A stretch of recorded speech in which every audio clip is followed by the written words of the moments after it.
Hello students, आज आपका जो नया टॉपिक स्टार्ट होने जा रहा है मानव का श्वसन तंत्र, respiratory system in human body, जो 23 नंबर चैप्टर है आपके। तो स्टूडेंट्स, इसके अंदर हम देखेंगे क्या क्या प्रोसेस होता है। तो मानव के अंदर श्वसन तंत्र में हम देखेंगे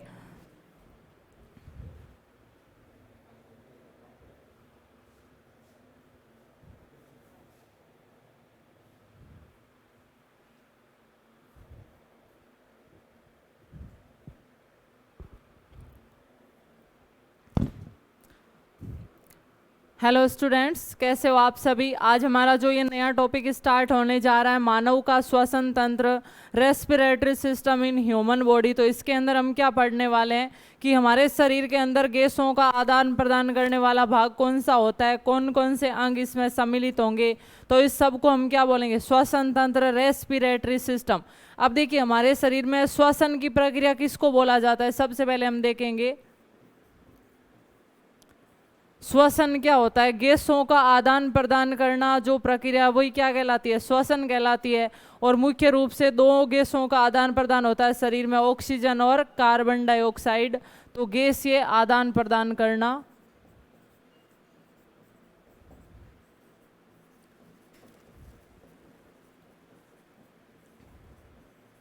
गैसीय आदान प्रदान करना, ये प्रक्रिया क्या कहलाती है, श्वसन या रेस्पिरेशन कहलाती है।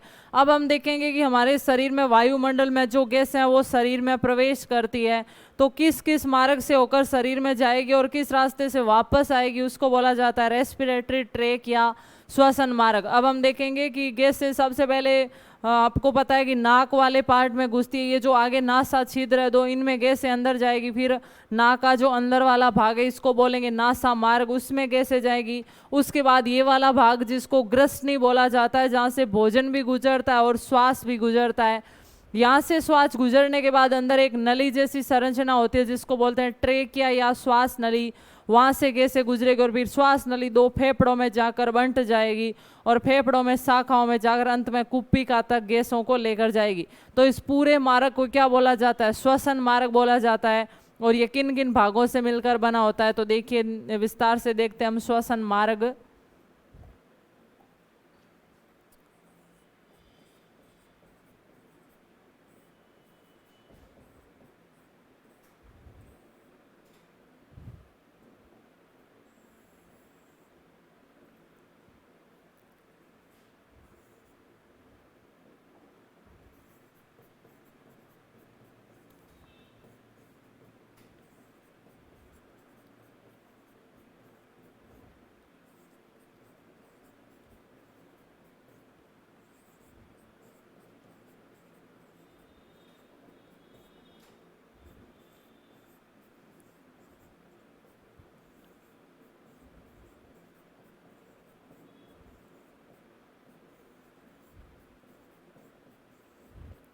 ये जो भाग है हमारे श्वसन मार्ग को बनाते हैं, सबसे पहले नासा छिद्र, फिर नासा मार्ग, ग्रसनी, ग्रास नली, फेफड़ा, श्वसनिका और कुपिका। अब ये हमारे शरीर में किस प्रकार भाग बनाते हैं तो वो देखते हैं हम।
तो देखिए स्टूडेंट्स, आपके सामने श्वसन मार्ग को बनाया मैंने। अब देखते हैं कौन कौन से पार्ट होते हैं इसके अंदर।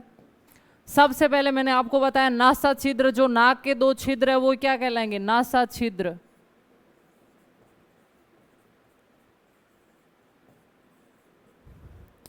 उसके बाद आपके आ गया नासा मार्ग, जो नाक के अंदर वाला पार्ट है वो क्या कहलाता है? नासा मार्ग।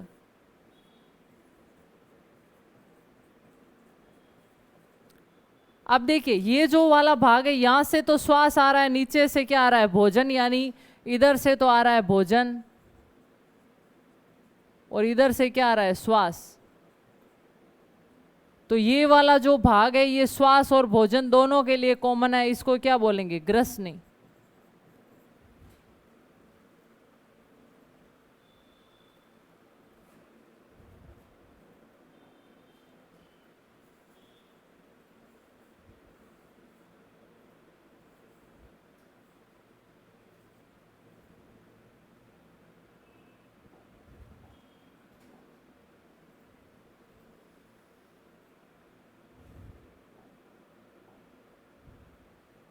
ये वाला आ गया ग्रसनी। अब ग्रसनी के बाद यहाँ पर आपको 2 रास्ते दिखाई दे रहे। एक आगे वाली है जो भोजन के लिए नली है, उसको बोलेंगे ग्रास नली, और जो पीछे वाली नली है वो श्वास के लिए नली है, उसको बोलेंगे श्वास नली। और श्वास नली का जो ये ऊपरी ढक्कन होता है इसको बोलेंगे कंठ। श्वास नली का जो ऊपरी भाग है वो क्या कहलाता है? कंठ कहलाता है, जहां से हमारी आवाज निकलती है, इसलिए इसको स्वर यंत्र या ध्वनि उत्पादक अंग भी कहते हैं। कंठ के नीचे का भाग कहलाता है श्वास नली। अब श्वास नली आगे जाएगी और आगे शाखाओं में बढ़ जाएगी। जैसे पेड़ का मुख्य तना होता है और तना आगे जाकर शाखाओं में बढ़ जाएगा, तो सेम यही प्रोसेस है कि श्वास नली है वो मुख्य तना है, और ये तना जब शाखाओं में बढ़ जाएगी तो ये है आपके बायां फेफड़ा और ये है दायां फेफड़ा।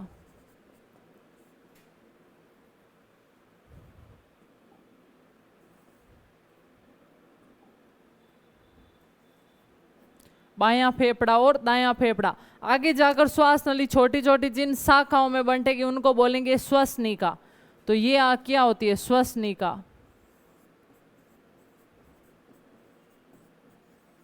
और प्रत्येक श्वसनिका के अंत में आपको एक फूल के जैसी गोल मोती के समान संरचना दिखाई दे रही है, इनको हम क्या बोलेंगे? कुप्पिकाएं।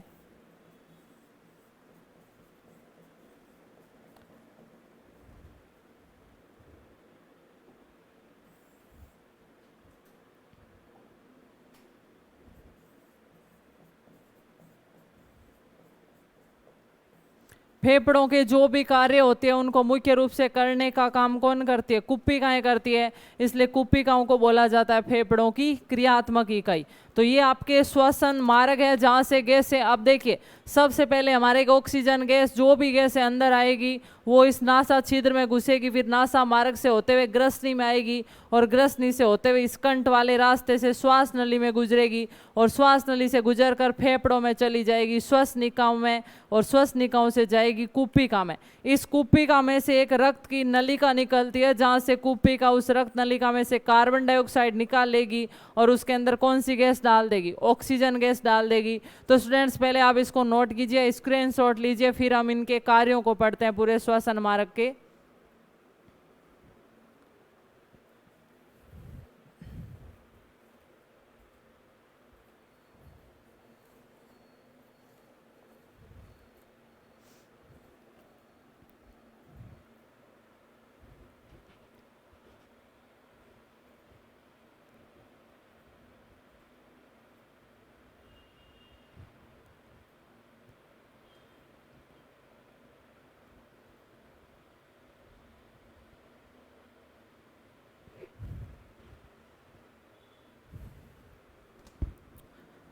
तो ये आपके श्वसन मार्ग का डायग्राम था। अब हम देखते हैं श्वसन मार्ग में जो श्वसन तंत्र है वो हमारे शरीर में किस प्रकार कार्य करता है। तो देखिए ये जो भाग है इनके अंदर ही हम देखते हैं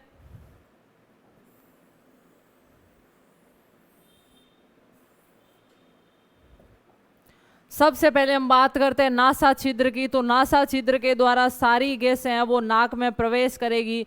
नासा छिद्र किसी भी गैस को नहीं रोकेगा। और सबसे ज्यादा गैस कौन सी प्रवेश करेगी? नाइट्रोजन। वही ज्यादा प्रवेश करेगी जो वायुमंडल में ज्यादा होती है। तो आपको पता होता है वायुमंडल में ज्यादा गैस कौन सी होती है?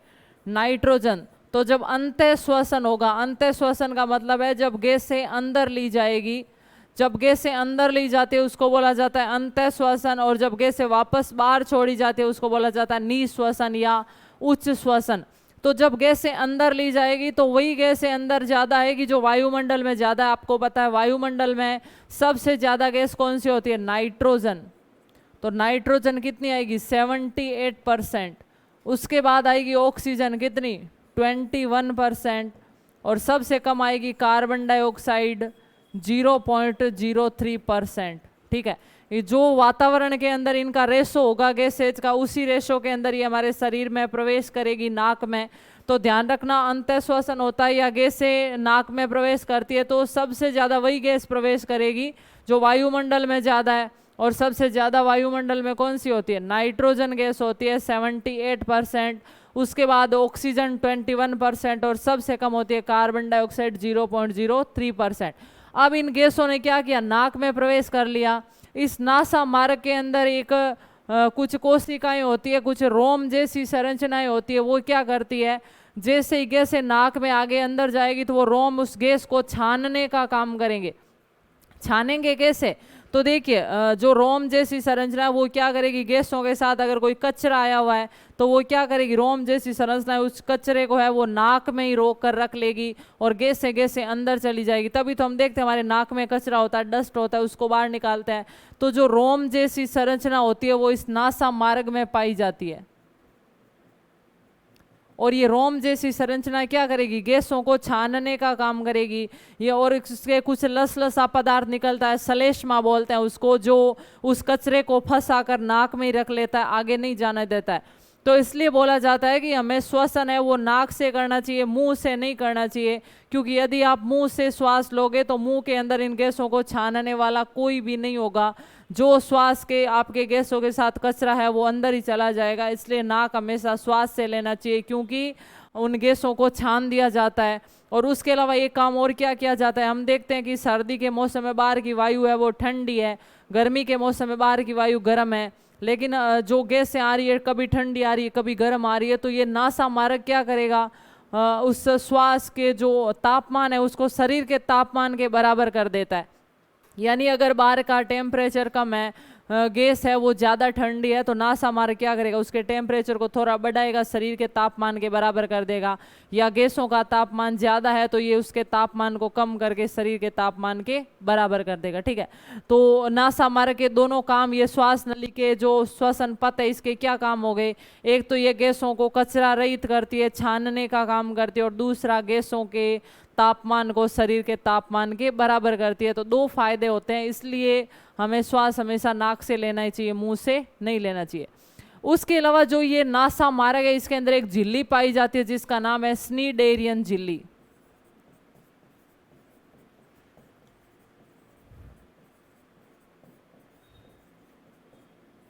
नासा मार्ग के अंदर जो ये स्नीडेरियन झिल्ली पाई जाती है इसका काम होता है गंध का एहसास करना। हम किसी चीज़ की सुगंध लेते हैं, गंध होती है, वो हमारे नाक के पास ले जाने से होती है, नाक के द्वारा ही हम सूंघते हैं। तो नाक के अंदर ऐसा क्या लक्षण होता है? तो नाक के अंदर ये एक झिल्ली पाई जाती है जिसको बोलेंगे स्नीडेरियन झिल्ली। ये क्या करती है? किसी भी चीज़ की गंध का एहसास करवाती है, इसलिए इसको बोला जाता है घ्राण संवेदी अंग।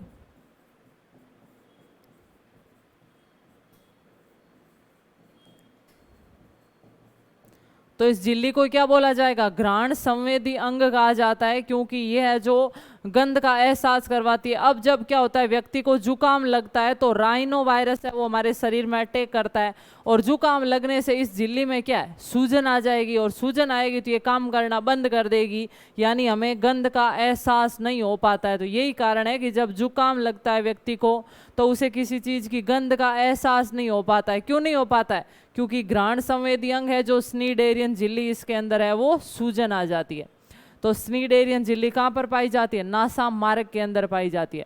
अगला भाग आ गया ग्रसनी। तो ग्रसनी ऐसा भाग है, देखिए इधर से आ रहा है भोजन मुंह से और नाक से आ रहा है श्वास, दोनों ही आकर यहाँ वाले भाग में मिल रहे हैं। इसलिए बोला गया है कि जो ग्रसनी है वो भोजन और श्वास दोनों के लिए कॉमन रास्ता है, दोनों यहाँ से गुजरते हैं। तो इसके यहाँ तक के मैं, अब देखिए आगे आ गया भाग श्वास नली। अब जैसे ही भोजन यहाँ पर आएगा तो इसके दो रास्ते हैं, आगे वाली ये है भोजन नली, इसको बोलेंगे ग्रास नली या ग्रसिका।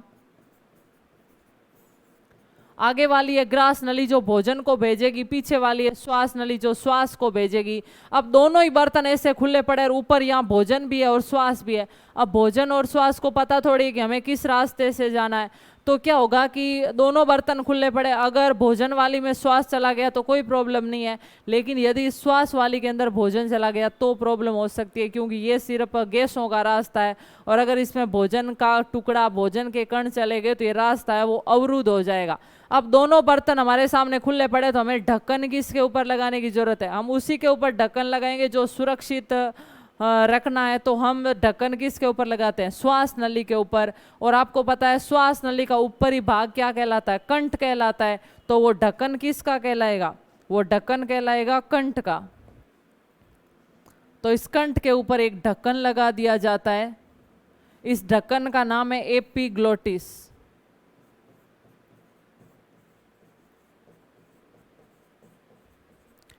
देखिए वैसे तो ये ढक्कन है पूरे दिन खुला रहता है, ये बंद कब होगा, जैसे ही भोजन यहाँ पर आएगा, भोजन निगलने के लिए तैयार होगा तो ये ढक्कन है वो बंद हो जाएगा। तो भोजन को एक ही रास्ता मिलेगा और भोजन कहाँ पर चला जाएगा, ग्रास नली के अंदर। ये तो ये मत बोलना कि भोजन करते हैं तब तक ये बंद रहेगा, अगर ऐसा बंद रहेगा तो ये बंद रहेगा तो हम श्वास ही नहीं कर सकते। तो ये भोजन करते समय नहीं बंद रहेगा, क्योंकि भोजन तो आप करने में 1 घंटा लगा दो, 2 घंटा लगा दो, तब तक अगर ये ढक्कन बंद रहेगा तो व्यक्ति को श्वास नहीं हो पाएगा। तो ये ढक्कन कब बंद होगा, जैसे ही आपने निवाला निगलने के लिए यहाँ पे धक्का लगा तो ये ढक्कन हो गया बंद। अब जैसे ही भोजन इधर गया तो ये वापस खुल गया, यानी ये दूसरे निवाले का वेट नहीं करेगा, ये तभी बंद होगा जैसे यहाँ पर भोजन आया तो ये ढक्कन बंद, भोजन को एक ही रास्ता मिला, इधर चला गया तो ये ढक्कन है वो वापस खुल गया। तो ये ढक्कन नॉर्मली खुला ही रहता है, बंद कब होगा, जब भोजन को निगला जाता है तो ये ढक्कन है वो बंद हो जाएगा और श्वास नली को ढक देगा, जिससे क्या है भोजन श्वास नली में नहीं जा पाएगा। तो इसका आपके पॉइंट क्या आता है कि कंठ का ढक्कन क्या कहलाता है, कंठ का ढक्कन एपिग्लोटिस कहलाता है। इसका काम है भोजन को श्वास नली में जाने से रोकना। उसके बाद आपके ये जो नली जैसी संरचना आ रही है जिसको बोलेंगे श्वास नली, यहाँ से भोजन गुजरता है, श्वास गुजरता है। उसके बाद श्वास नली आगे जाकर 2 शाखाओं में बंट जाएगी, 2 फेफड़ों में चली जाएगी, बायां फेफड़ा और दायां फेफड़ा। तो आपको पता होना चाहिए कि जो बायां फेफड़ा होता है वो दाएं फेफड़े से थोड़ा सा छोटा होता है। क्यों होता है, क्योंकि ये यहाँ पर अपने पास किसको जगह देता है, हृदय को जगह देता है, इसलिए जो बायां फेफड़ा है वो थोड़ा छोटा होता है। बायां फेफड़ा 2 पालियों से बना होता है, जबकि दायां फेफड़ा है वो 3 पालियों से बना होता है। और आगे जब श्वास नली फेफड़े के अंदर जाएगी तो श्वास नली की शाखाएं क्या कहलाएगी, श्वसनिका कहलाएगी। और प्रत्येक श्वसनिका के अंत में एक मोती के जैसी संरचना होती है, उसको क्या बोलेंगे, कुप्पिका। कुप्पिका को फेफड़ों की क्रियात्मक इकाई कहा जाता है। क्यों कहा जाता है, क्योंकि भोजन के जो भी श्वास की क्रिया होती है वो कुप्पिका के द्वारा ही होती है, इसलिए इसको फेफड़ों की क्रियात्मक इकाई कहते हैं। अब कुप्पिका आगे काम कैसे करती है वो मैं आगे बताऊंगी, पहले हम जो यहाँ तक पढ़े हैं वो पॉइंट लिखवा देती हूँ मैं आपको।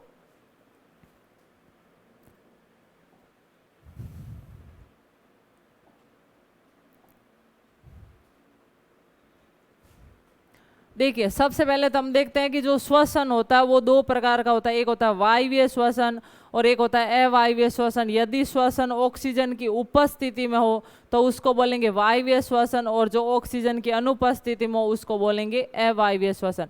उसके बाद श्वसन को 2 भागों में बांटा गया, एक अंतः श्वसन, एक बाह्य श्वसन। बाह्य श्वसन का मतलब होता है बाहरी वातावरण और फेफड़ों के मध्य गैसों का आदान प्रदान होगा, तो उसको हम क्या बोलेंगे, बाहरी श्वसन। और यदि गैसों का आदान प्रदान कुप्पिका और रक्तवाहिनी के बीच में या शरीर के ऊतकों के बीच में होगा, यानी अंदर जब गैसों का आदान प्रदान होगा तो उसको क्या बोला जाएगा, अंतः श्वसन बोला जाएगा। तो सबसे पहले हम श्वसन के प्रकार देखते हैं।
तो देखिए वायवीय श्वसन वह श्वसन जो ऑक्सीजन की उपस्थिति में होता है, वायवीय श्वसन कहलाता है। और लगभग सभी जीव जंतुओं में कैसा श्वसन होता है? वायवीय श्वसन। और जो श्वसन ऑक्सीजन की अनुपस्थिति में होता है उसको बोलेंगे अवायवीय श्वसन। और ये हमारी आरबीसी के अंदर होता है अवायवीय श्वसन, यानी ऑक्सीजन की अनुपस्थिति में होता है। उसके अलावा हमारी मांसपेशियों के अंदर ऑक्सीजन की अनुपस्थिति में श्वसन होता है, उसको बोलेंगे अवायवीय श्वसन। तो ये श्वसन के प्रकार नोट कीजिए आप।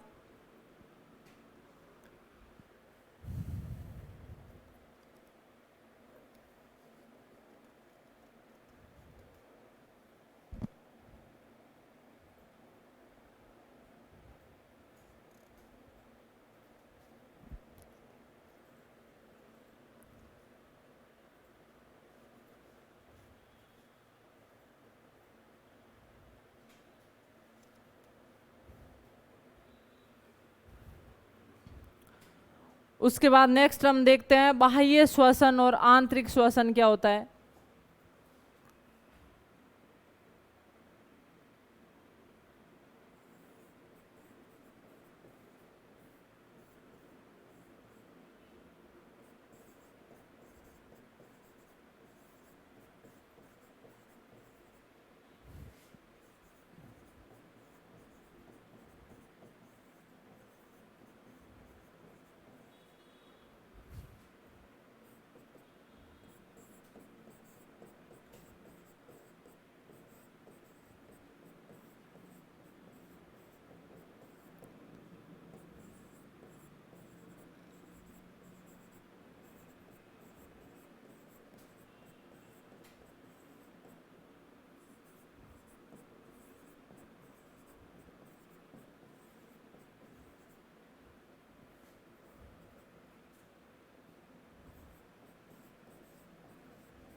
तो बाह्य श्वसन यानी बाहरी वातावरण और फेफड़ों के मध्य कुपिका तक जो गैसों का आदान प्रदान होता है उसको बोलेंगे बाह्य श्वसन। फिर कुपिका में से रक्तवाहिनी आएगी और ऑक्सीजन ले जाएगी और कार्बन डाइऑक्साइड छोड़ जाएगी। वो रक्तवाहिनी जाकर शरीर के ऊतकों को क्या करेगी? ऑक्सीजन देगी, कार्बन डाइऑक्साइड निकाल देगी। तो शरीर के ऊतकों और रक्तवाहिनी के मध्य जो गैसों का आदान प्रदान होता है उसको क्या बोलेंगे? आंतरिक श्वसन। तो इसको नोट कीजिए आप।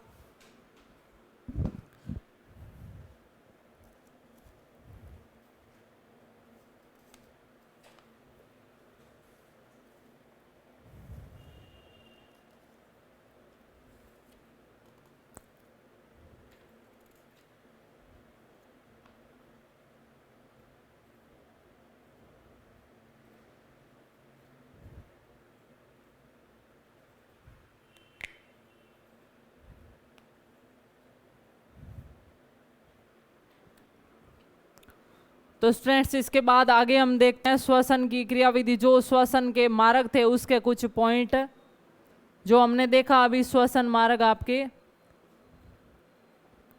ये जो संरचना है इसके क्या क्या पॉइंट है, जो कुपिका तक मैं आपको पॉइंट लिखवा रही हूँ। ये डायग्राम आपने स्क्रीनशॉट ले लिया। अब इनके क्या क्या पॉइंट इंपॉर्टेंट है वो लिखवा रही हूँ मैं आपको नेक्स्ट।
तो स्नीडेरियन झिल्ली जो नासा मार्ग में उपस्थित होती है, ये हमें गंध का एहसास करवाती है, इसलिए इसे क्या बोला जाता है, घ्राण संवेदी अंग यानी सूंघने वाला अंग। और जब जुकाम होता है तो राइनो वायरस है वो इस झिल्ली में संक्रमण करता है, जिससे इस झिल्ली में सूजन आ जाती है, और उसी के कारण जुकाम के समय हम किसी चीज की गंध का पता नहीं कर पाते हैं। तो ये आपके स्नीडेरियन झिल्ली है। उसके बाद नेक्स्ट पॉइंट, नासा मार्ग में उपस्थित रोम जैसी संरचनाएं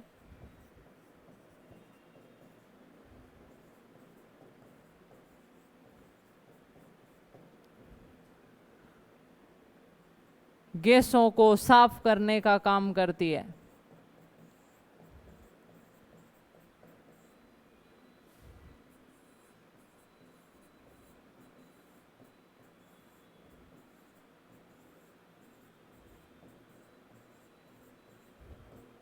तो दूसरा पॉइंट, नासा छिद्र के अंदर, नासा मार्ग में हमारे रोम जैसी संरचनाएं होती है जो क्या करेगी, गैसों को छानने का काम करती है, कचरे को हटाती है, साफ करने का काम करती है। तो नोट कीजिए आप इस पॉइंट को।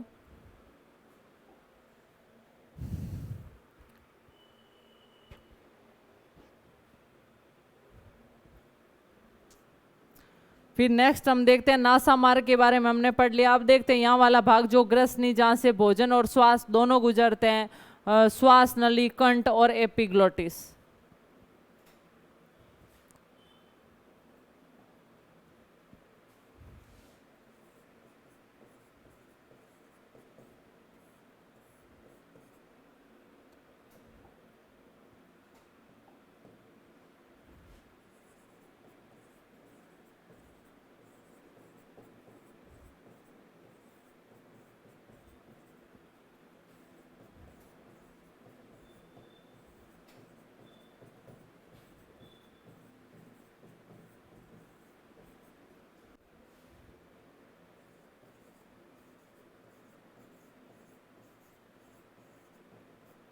ग्रसनी वह भाग है जहां से भोजन और श्वास दोनों गुजरते हैं।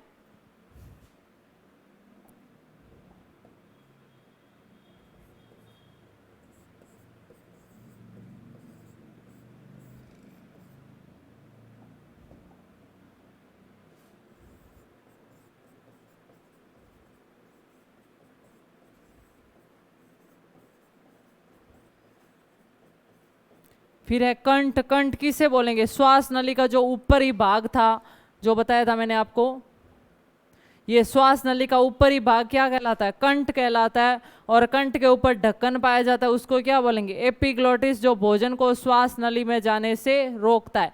और कंठ के द्वारा हमारी आवाज उत्पन्न होती है, इसलिए कंठ को बोला जाता है स्वर यंत्र या ध्वनि उत्पादक अंग।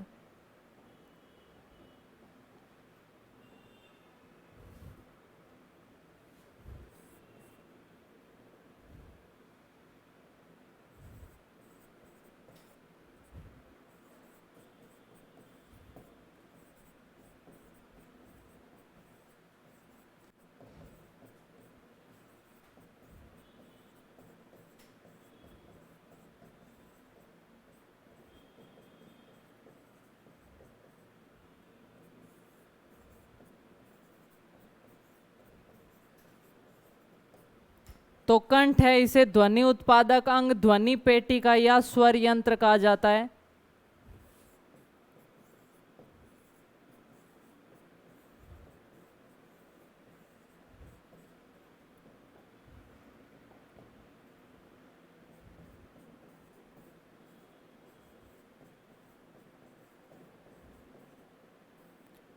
फिर आता है कंठ का ढक्कन, क्या कहलाता है, एपिग्लोटिस, और इसका काम क्या है, भोजन को श्वास नली में जाने से रोकना।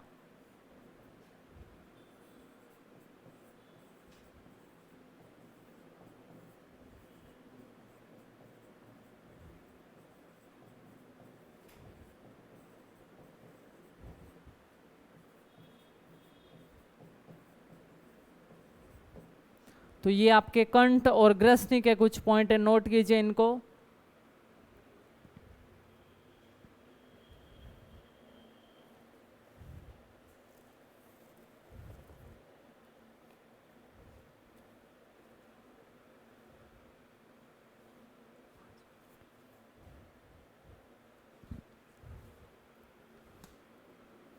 फिर आगे हम देखते हैं आगे वाला भाग कौन सा था आपके, श्वास नली, कंठ के बाद ये श्वास नली।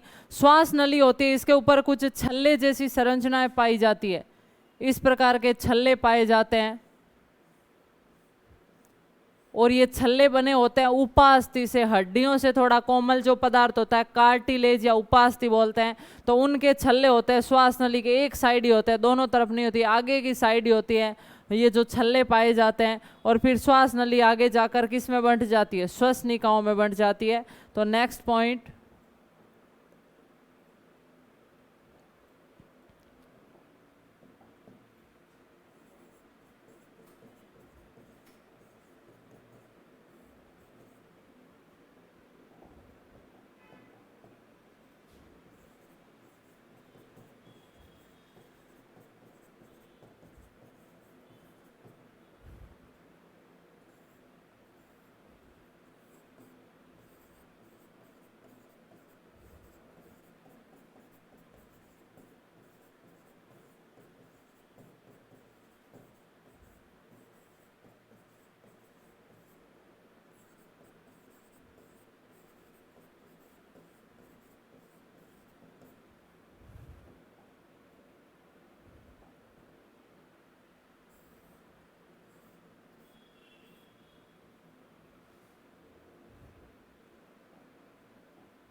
तो श्वास नली है वो नलीनुमा संरचना होती है और उस पे ऊपर उपास्थि के कुछ छल्ले पाए जाते हैं। तो ध्यान रखना उपास्थि से बने होते हैं वो छल्ले। पूछा जाता है कि शरीर में उपास्थि कहाँ कहाँ पर पाई जाती है, तो श्वास नली के छल्लों में, एक हमारे कान के पिन्ना में, नाक में, जो ये हड्डी से थोड़ा कोमल पदार्थ होता है उपास्थि या कार्टिलेज कहलाता है, और ये फेफड़ों में जाकर श्वसनिकाओं में बंट जाती है, शाखाओं में बंट जाती है, और उन शाखाओं को क्या बोलेंगे, श्वसनिका बोलेंगे। देखिए आगे ये जाकर शाखाओं में बंट गए और इन शाखाओं को क्या बोला गया, श्वसनिका बोला गया। तो स्टूडेंट्स यहाँ तक की थी हमारी क्लास। नेक्स्ट क्लास में हम पढ़ेंगे फेफड़ों के कार्य, इनमें पाई जाने वाली कुपिका के कार्य और फिर श्वसन की प्रक्रिया। Thank you so much.